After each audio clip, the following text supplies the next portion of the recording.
내일 문영배, 이미선 두 헌법재판관 임기가 만료되면서 헌법재판소가 또다시 불완전한 7인 체제로 돌아가게 됩니다.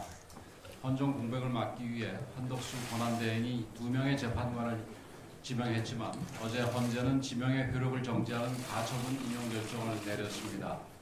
이는 그동안 헌재 입장을 스스로 뒤엎는 행동입니다. 지난 2월 헌재는 마은혁 재판관 임명에 대한 국회의장의 권한쟁의 청구에 대해 국회의 헌법재판소 구성권을 침해한 것이라면서 인용을 결정한 바 있습니다. 민주당이 여야 합의도 없이 일방적으로 선출한 헌법재판관 후보자임에도 이를 국회의 결정으로 인정하고 권한대행이 임명해야 한다고 했던 것입니다. 그래놓고 대통령 권한대행의 헌법재판관 지명에 대해서는 재판관 임명권을 단정할 수 없다고 주장했습니다. 거대 정당의 위헌적 권한남용은 사실상 무한대로 인정하면서 헌법이 부여한 대통령 권한대행의 정당한 임명권 행사는 가로막은 것입니다. 이러한 논리에 따른다면 작년 말 권한대행도 아닌 권한대행의 권한대행이 2명의 재판관을 임명한 것부터 임명권의 존부를 다시 따져봐야 할 것입니다. 대통령 권한대행은 문자 그대로 대통령의 권한을 대행하는 위치입니다. 대통령이 직무정지 상태라면 일부 권한 행사에 제한이 있을 수도 있겠으나 현재와 같은 대통령 거리 상태에서는 헌법상의 대통령 권한을 모두 행사할 수 있다고 보는 것이 타당할 것입니다. 이번 권한대행의 헌법재판관 지명 역시 헌법재판관 임기 만료에 따른 헌정 공백을 막기 위해 주어진 헌법적 책무를 이행한 것일 뿐입니다. 그럼에도 이를 가로막고 나선 헌법재판소의 고무줄 판결에 강력한 유감을 표시합니다. 더욱이 지금껏 민주당과 국회의장은 자신들의 정치적 유불리에 따라 헌법재판관 임명을 조정해왔습니다. 줄타맥으로 행정부를 마비시킨 뒤에는 직무정지 기간을 늘릴 목적으로 헌법재판관 임명을 의도적으로 가로막았습니다. 반대로 대통령 탄핵소추안이 제출된 뒤에는 빠른 선거가 필요하다며 헌법재판관 임명을 줄기차게 압박했습니다. 자신들이 필요할 때에는 권한대행에게 임명을 강요하고 자신들에게 불리할 때에는 권한대행의 임명권이 없다고 주장하는 것입니다. 중립을 지켜야 할 국회의장은 인사청문 요청서를 반송하겠다고 하고 헌법재판관 임명철회 결의안의 날치기 단독 처리까지 앞장섰습니다. 헌재를 좌지우지하며 헌정 질서를 흔드는 세력이 누구인지 우리 국민들은 다 알고 계십니다.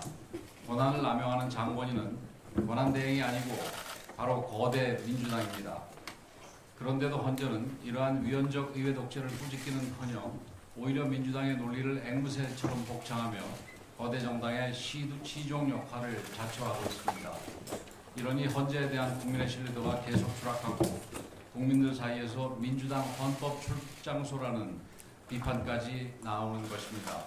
지금 국민들은 헌재의 존재 이유를 묻고 있습니다.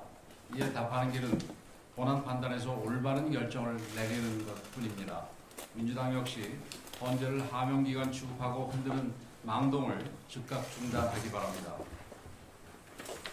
지난 월요일 4.5일째 근무정책의 발표에 이어 오늘은 공정한 보상체계와 세대 공존 일자리 구조를 만들기 위한 우리 당의 임금체계 개혁 정책에 대해서 말씀드리겠습니다. 성과에 정당한 보상이 따르고 실력과 노력이 연봉을 결정하는 사회, 이것이 공정한 대한민국의 시작입니다. 실력보다 서열이 앞서는 직장, 성과보다 직급이 우선인 구조에서는 청년들이 좌절할 수밖에 없고 기업들은 글로벌 경쟁에서 뒤처지게 될 것입니다. 지금은 AI를 비롯한 혁신 산업이 세계의 판도를 바꾸는 시대입니다. 그런데도 우리의 임금 시스템은 여전히 과거 산업화 시기에 머물러 있습니다. 연공 서열 임금 체계의 낡은 틀 안에서 청년의 창의도 기업의 혁신도 꽃을 피우기 어렵고 우리 사회의 지속 가능한 발전도 보장할 수 없습니다. 성과에 따라 보상받는 구조, 경험 있는 중장년이 계속 일할 수 있는 환경, 이 둘은 따로 가는 게 아니라 함께 가는 지속 가능한 성장의 길입니다. 국민의힘은 먼저 직무성과급 중심의 임금체계 개편을 추진하고자 합니다. 임금 총액은 유지하되 초임자와 고연차 간 보수격차를 완화하고 성과와 책임이 연동되는 구조를 바꾸어 조직의 활력을 불어넣겠습니다. 특히 능력 있는 젊은 인재들에게 실질적인 기회를 보장하겠습니다. 한편 고령화가 현실이 되고 국민 건강을 비롯한 제반 여건이 크게 바뀌었음에도 현행 정년은 60세에 머물러 있습니다. 일할 능력을 충분히 갖추고 일하겠다는 의지가 있어도 단지 나이가 많다는 이유로 기계적 정년에 묶여 직장을 그만둬야 합니다. 이는 현재 63세, 향후 65세까지 상향될 연금 수령 시기와도 심각한 불일치 문제를 불러오고 있습니다. 지금의 정년 체계를 그대로 두면 숙련 인력들이 일터를 떠날 수밖에 없게 되고 정년과 연금 사이의 공백으로 국민들의 노후가 불안해집니다. 정년은 끝이 아니라 경험이 자산으로 전환되는 시작이어야 합니다. 이를 위해 국민의힘은 정년유연화와 계속고용제를 도입하겠습니다. 중장년층의 경륜이 우리 사회에서 계속 쓰일 수 있는 구조를 만들겠습니다. 청년에게는 더 많은 기회를, 중장년에게는 합당한 존중을, 어르신들께는 생활의 안정을 드리는 개혁을 추진하겠습니다. 기업이 창의와 역동이 살아나는 노동시장을 만들겠습니다.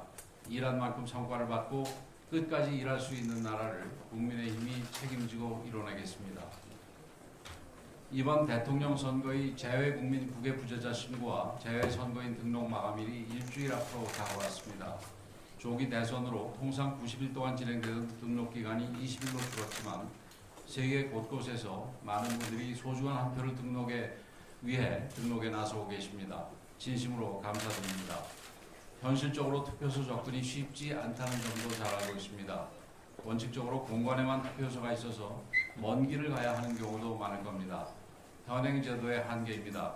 불편한 제도는 확실히 바꿔야 합니다. 국민의힘은 250만 재외국민 여러분의 투표 환경을 개선하고 관련 법과 제도를 정비하겠습니다.